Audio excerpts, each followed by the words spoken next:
First of all, you don't know me. We're all about that high school drama girl, all about them high school queens. We'll take you for a ride in our comic girl, drama girl, cheering for the right team. Drama queens, smart girl, rough girl, fashion but you're tough girl. You could sit with us, girl. Drama queens, drama queens, drama queens, drama queens, drama queens. Let's start the episode with this. Sophia just told me, hi, you have Rob and Sophia, and as we typically do, we're going to talk about food for a moment. No, Sophia, me and you? Yeah, you just said you have a Klondike bar off camera. My question is, are you not worried about it melting? I mean, I am. I'm really watching it. Full transparency, I've eaten half of it already. But a Klondike bar is a large, better than an ice cream sandwich-esque food. Can you show me? I know the audience can't see this, but... So, see, I cut it like a sandwich in 4. So I make 4 smaller squares. Of course you do. So that when I'm holding it in my hand, it doesn't turn into an even messier version of this. I see. So I can eat the first 2 when it's still very solid, but then the other 2 haven't been affected by my body heat. Can I say I feel like hot. this little moment in time is a very good picture of you to me. Because you brought a tasty treat to work, but you also took the time to quarter it very precisely so as to minimize mess. Thank you. Yes.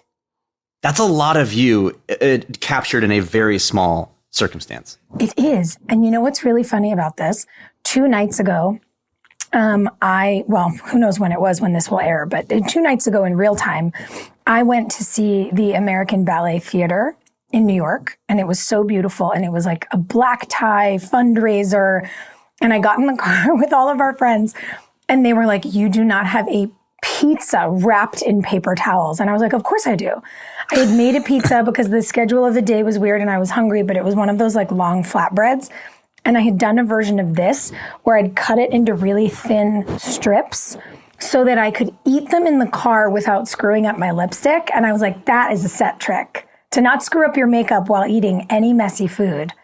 You learn that in our business. And I didn't realize how weird it was to everyone else. But I was like, yeah, anytime we had to shoot a prom or a wedding or anything, we were snacking the whole time. So you get good at this. This is why you are a professional's professional. You know, it's not the dialogue, I'll know mine and yours. It's the clean snacking. Yep. It's that you don't know as the viewer that she was just eating a mouthful of almonds right before they yelled action, which by the way, I recently realized, because almonds are always on set. They are one of the worst things. Terrible idea. Totally going to get stuck in your teeth. Yes. Always. And because their little skin is dark brown. Yeah. It just looks like you have a dirty mouth. Yeah. Like you just took a handful of dirt between takes and we're like, give this a shot. Yeah. All right. Well, now that we've done I hope that someone is listening and has a stopwatch and is just maybe keeping track of like the content that is food and isn't food so we can get a breakdown of how much we make it about food. I really would love to know. There's probably some AI program that can analyze that for us, but also it would, probably use the water of 3 Olympic swimming pools. So I don't know that that's the best use of such a technology. It's like, let it screen for cancer. But I would love if somebody would just tell us, especially when it's me and you, how much are we talking about food? I also do have to offer you an apology. I'm realizing in real time that if I'd been really on top of it this morning, I would have sent you Klondike bars on Instacart. And it's like in my bones, it's so painful that I didn't think of it until this moment. It's okay. Honestly, it's probably for the best because then it might have just derailed the whole operation. I mean, I don't even have one here and I've already made the first 5 minutes of this all about the Klondike bar. That's okay. Well, listen, this is the perfect segue. Thank you, Beefy D, for teeing us off. The question is, oh my goodness, you're at Karen's Cafe. What's your go-to order? I do have a question for you. So seeing as how my character never went to Karen's and also me in real life, I've never watched any episodes that have Karen's. Yeah. What's the vibe? What kind of food are we talking? It's a great question because the food was really like window dressing in that set. When it was a cafe before and Haley worked there, I remember the pastry boxes, you know, those sort of like lucite boxes with croissants and cookies and things on the counter, because that was always where people would pay for their coffee. It was rare that anyone ever ordered a pastry. And then when Haley was waiting tables and she would like drop off food, I don't know, it always looked like a sandwich and chips or maybe a breakfast of sorts. I feel like I can't believe I don't remember when it circles back around in season 9. I have no idea, since we haven't watched it yet, what if any menu we ever see. But I'm like, to be safe, I probably would order a classic turkey sandwich with mayo, light onions, and see if they could toast it for me. Because usually a cafe has a griddle in the back, and I want my bread just a little crispy. Yeah. You want the roof of your mouth injured, but not out of commission. Exactly. I want it to hurt just enough to know I had a great sandwich, but not be burnt by, say, a too hot piece of pizza. Yep. It's a fine line. It is a fine line. What do you think is yours? Just a let's call it a very traditional every town cafe. My immediate thought was, give me a club sandwich with some fries. Can't go wrong. Especially if you get a little ranch on the side to, let those fries take a swim. Come on. Yeah. Especially when you get a club. Like, it's not the kind of sandwich you could ever have delivered, right? Because it would get soggy. When you get a club at a great restaurant and they had it in the toaster until it was perfectly brown and they did not smush it together on those toothpicks until right before they delivered it to your table. So good. What are you a fan of on a club? Because you can go chicken or you can go turkey. What would your preference be? It's going to be turkey because of the nature of turkey, because it's flat. It's just an easier to eat meat. You know what I mean? Like typically if I have my choice between chicken and turkey, it's going to be chicken. But on that sandwich where I'm trying to not have it turn into a bowl, I'm going to go turkey, given its shape. You? I respect that. There's one restaurant that I love that does a pounded chicken club. So the chicken's been flattened, and that is my dream. I mean, we're it's hypothetical here. So I'm like talking about my dream sandwich. Yeah. My dream club sandwich is with a pounded chicken breast. Come on. But I agree, if that is not an option, I want the turkey so the consistency stays the same. Are you putting that light onion on your club as well? Or does that stick to just the turkey sandwich? No, that feels like a turkey sandwich thing to me. I mean, I'll take a club as they make it. I've been to some places where they'll do the pounded chicken and then they also do a little arugula. And I do like that as a surprising addition in a club sandwich, as long as it's not too heavy. Because if it's too heavy, then you get a lot of pepper. What about avocado? I think about this a lot. Oh, again, avocado in the turkey sandwich, but I would prefer to not have it in a club. My addition in a club is usually like if they do the fancy version with egg in it, then I like that also. What do you think? Do you go avocado in your club? I kind of feel like the club sandwich, it's like that perfect party where they invited just the right amount of people and just the perfect blend of personalities. And that if you brought in just one other person, even if they're cool, but like, it's my friend from work, he's the best, it kind of goofs up the vibe. I stick with it. Just kind of classical. Like, I love avocado, but no, take a break. Take a lap. You're not in this one, Interesting. I like it.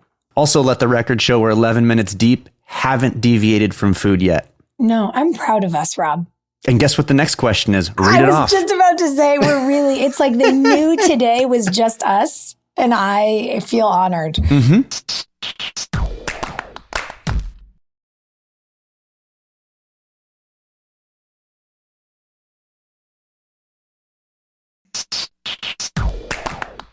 Z Lusty asks, what is your favorite place to DoorDash food and what's your order?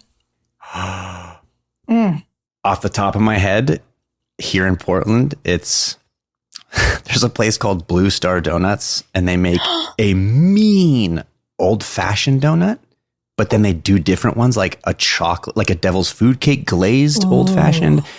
And I will just, like, if I really want to party, I will just DoorDash and I'll order one of like 5 or 6 different kinds of donuts and have a little party.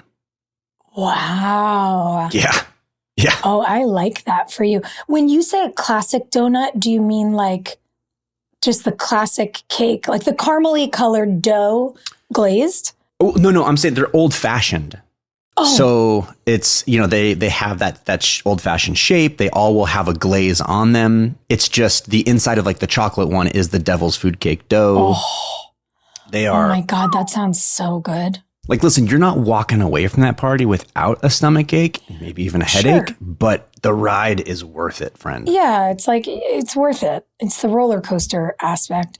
I am a big, kind of depends. So in LA, my favorite thing to get, there is in a strip mall in Hollywood, this unbelievable Vietnamese pho restaurant. And for anyone in Los Angeles, you won't forget it because it's just called It's Pho. Nice. And I found it one day. There's like a CVS a block away from it. And I was going to pick up an inhaler, asthmatic for life over here. And I was like, I'd love some pho. And I'm in this sort of weird time zone where like I'm in the neighborhood early and my next meeting doesn't start for half an hour. So I just went in there, sight unseen, and had the best soup. And now when I'm home in LA, I probably order from that place like minimum twice a week. Good for and you. then on the East Coast, I don't know. It's hard. It sort of depends on where we are. There's a really good dumpling spot not too far from our place here that I like a lot. Although I'm getting really into making soup dumplings at home. What? Oh my God, that sounded so much cooler than I am. I don't mean by like from scratch. I do watch those videos. Oh, okay. But there's a really good company. I think it's called Mila, Mila. And you literally get these like gorgeous frozen bags of dumplings, soup dumplings, like whatever you're into. And in the soup dumpling bags, they have that little no stick bottom thing for the steamer. So you can make fresh soup dumplings at home and like that. I mean, they're unbelievable. But yeah, I feel like it's a dumpling spot or it's a really good deli. Mm-hmm. Like I grew up going to a lot of delis in New Jersey and New York with my grandfather. And that kind of classic, oh my God, like a classic caprese sandwich with pastrami on it. Woof. Mm-hmm. Love. The first meal you and I ever shared was where? Where? Katz's Deli. Oh my God, of course. Oh my God, in my brain, I was like, when you got to Wilmington, where did I take you? But our first meal ever, yes. Yeah. Oh my God, I took you for a hot pastrami. That's right. That's right. Oh, it's so good. I could not believe that you had been living and working in New York and had never been there. It was like, oh my God, it's such a point of pride when I can take somebody to have something so delicious. Yep. The best. We got to go back. I know you're very much West Coast these days and, about to go to Vancouver for a whole movie, but I need to get you back to New York so we can go and just like nosh at the deli. Let's work on that. Let's find a way to make that happen. It feels correct. It does feel also, correct. I have a breakfast place I need to take you to in the city called, have you ever been to Russ and Daughter? No. Oh, no, I know of it, but I've never been. Oh my God. It's like some of the best latkes I've ever had in my life. I've walked past it a million times. I don't know what their sour cream is, but we got to go. Okay. Sunny side up egg. Oh. Yeah. All right. Okay. Okay, we've lost the DoorDash plot, but we're back. Julia, aka Goldilocks, asks, if you had to act in one genre and one genre only for the rest of your career, which would you choose? Mine's a no-brainer. It's comedy. Yeah. I literally just said rom-coms. I'm like, yeah, I want to go to work and have a good time. Yeah. Could you imagine if I was like period dramas? Like, ew. I would cackle. You're like, I would like to wear a cummerbund every day. Because I want to learn an accent I suck at, wear clothes that aren't comfortable, and never laugh. That's my nightmare. I'm set. I think comedy would be super nice. Yeah. Aw. This is so cutie. This is for me. Camp kid. What a nickname. Sophia, you talk all the time about being a summer camp kid. I too am a camp kid and also a camp counselor. I was wondering what your favorite camp memory is. And did you enjoy counseling or camping more? Oh, this makes me feel so nostalgic. I wouldn't say one more than the other. I think for me, camp was so formative to my life as a young person and learning independence and learning to trust myself and learning the skills that you get there. And then getting to be a camp counselor was cool because, you know, you get into being a teenager, you're a counselor in training and you're like, yeah, I'm one of the CITs. And you feel so cool because you're like, I'm growing up and I have more responsibility and like, I'm a trustworthy kid. And then, you know, you kind of go through these stages of your adolescent development in a space that fosters your independence, but is also so safe. And like, when I think about camp, it's like, it's so pure. And I don't know, I feel nostalgic really for all of it. And I think it's such a cool thing that we're all at these stages in our lives now where we all have kids in our lives, right? Because like, oh my God, what about when they get big enough to go to camp for the first time? It makes me want to sob. It'll be so fun. Like, are you prepared to see your little boy like get on the bus to head to camp? It literally, I have tears in my eyes. I don't know. We're just now like touring schools, and I saw him like run off and playing on the playground by himself, or like not next to us, and it just put in perspective how little he still is, and he was totally fine without us. And I had one of those moments of like, I'm proud, but I don't know if I'm okay with this. Yeah. You know? Yeah. One of my friends was just talking about that, like the shift from when she would take her daughter to school and she'd sob, like up against the glass, like, Mom, don't leave me here, you know? And then like one day it turned and she was like, bye, Mom. And now she just runs into class and doesn't even say goodbye. And she's like, I'm so proud of her as her mother, but as her mother, I'm so wounded. And we were just like, nobody talks about the, or maybe they do, but I guess maybe we're all just at the stage because they're little. But like, people don't really talk about that stuff. And then you start to realize everybody's feeling it. And it's so precious. Yeah, our version of that is that our son calls us Mama and Dada. And then occasionally, though, he'll be like, can you help me with this, Dad? I'm like, you forgot a vowel. You know, or he'll do it to Jenny and we'll just like look at each other across the room like, it's happening. No. Is it going to stick? And it hasn't yet, thankfully, because you realize you're like, oh, the days are numbered of this. You know, I'm going to be dad real soon forever. I remember getting a ping of that actually when we were all shooting together, when Brendan Kirsch, who for our friends at home was our basketball coordinator, he's so wonderful. He wound up marrying Lisa Goldstein.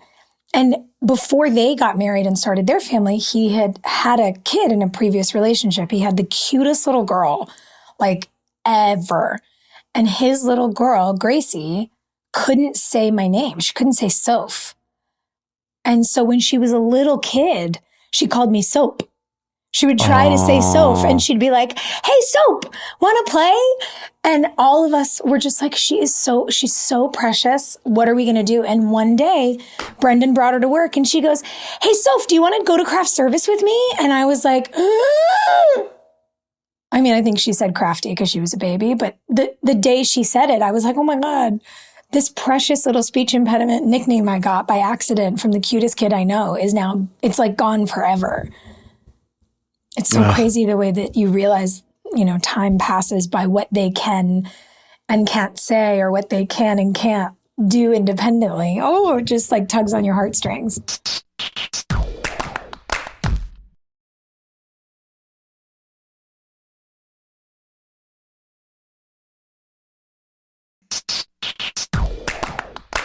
All right, let's do a few rapid fires. Okay, rapid fires. I love it. MacFadge asks, if you could cast any actor to play your sibling in One Tree Hill, who would you want to cast? I know the answer to this. Lake Bell. Ooh, okay. I just love her. I think she's so freaking talented and I would have a ball with her. Okay. I'm going to say Martin Short. 2 reasons. One, he's a genius that want to meet and hang out with. And 2, because I would love the idea of him just showing up as Clay's brother, but we never reference the fact that they're like 30 years apart from each other. I literally never even considered something like that. That is such a pro comedic move. And also, how blessed would we be to get to hang out with Martin Short all the time? Dude, he's a legend. Yes. Ooh, Aaron, favorite. Oh, this is sweet. Favorite gift you've ever given? Off the top of my head, I surprised Jenny for her. I'm not a concert guy at all because I don't like big crowds, trapped. It's just a lot. And she's a very big music concert person. On her 40th, I surprised her with great tickets to the Beyonce Jay-Z tour. Oh, yeah, that's a good gift. You? Yeah, I think it probably would have been for Ash's birthday last year. She grew up on Kennedy Space Center and is as obsessed with space as I am. And I don't really know anyone who's as obsessed with space as I am. So that was a pretty cool thing for us to learn about each other. And her birthday happened to coincide with this crazy meteor shower. And so I planned a little getaway. I took her to this like amazing camping spot out in Moab to like a dark sky place. And to be clear, I didn't like throw her in the dirt. It's like a glamping tent situation. It was so beautiful. And what I didn't realize, because I thought it was out of the sky already, is that when we got there, that comet that only comes around once every 80,000 years, you could still see because we were in a dark sky zone. So for 4 days, we stared at that comet. And I was like, to be alive in this moment. Like, so it was a gift for her, but it also wound up being a gift for me. Sure. It was so cool. This is a tricky one to answer, like short, but let's be as brief as possible. I know. I'm sorry. We're both so long-winded. Actually, selfishly, I just want to know your story. Cam, oh, no. Have you ever completely bombed an audition? What happened and what movie or show was it for?